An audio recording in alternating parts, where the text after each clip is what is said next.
On évoque à présent la situation en Centrafrique. Les rebelles du Séléka ont pris le contrôle de la capitale Bangui. François Bozizé, le président au pouvoir depuis 10 ans, a pris la fuite. On fait le point avec Harold Iman, spécialiste géopolitique sur BFM TV. Harold, bonsoir. Bangui est livré au pillage. Les ressortissants français sont-ils bien à l'abri?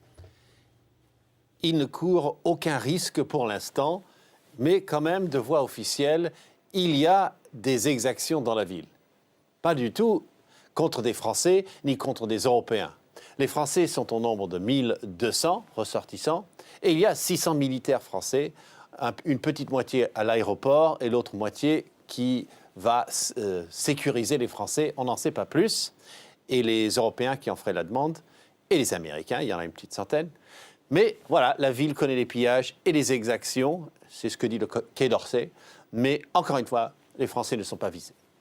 Harold, la capitale est tombée sans combat. Pourquoi? Bon, parce que les forces Bozizé se sont délitées. Hein. Les rebelles sont venus de cette zone-là, puis sont descendus, et ils étaient quelques milliers de Séléka. Séléka, ça veut dire alliance en langue locale. Et ils avaient aussi avec eux des Tchadiens très particuliers, des Tchadiens rebelles, des Tchadiens anti-gouvernement du Tchad.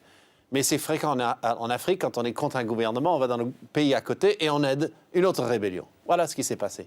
Et les forces pro-Bozizé, donc, eh bien, les forces armées centrafricaines ont commencé à faire volte-face, donc n'ont pas protégé le régime.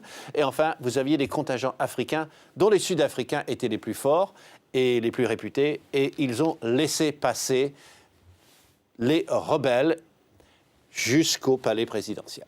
Harold, quel est l'avenir du pays à court terme? Alors, le pays a connu surtout des hommes forts, hein, des autocrates terribles. Bokassa, qui a régné de 1966 à 1979. Bozizé, qui vient de finir sa carrière de président autocrate dictateur en 2013. Ça fait 10 ans qu'il est là.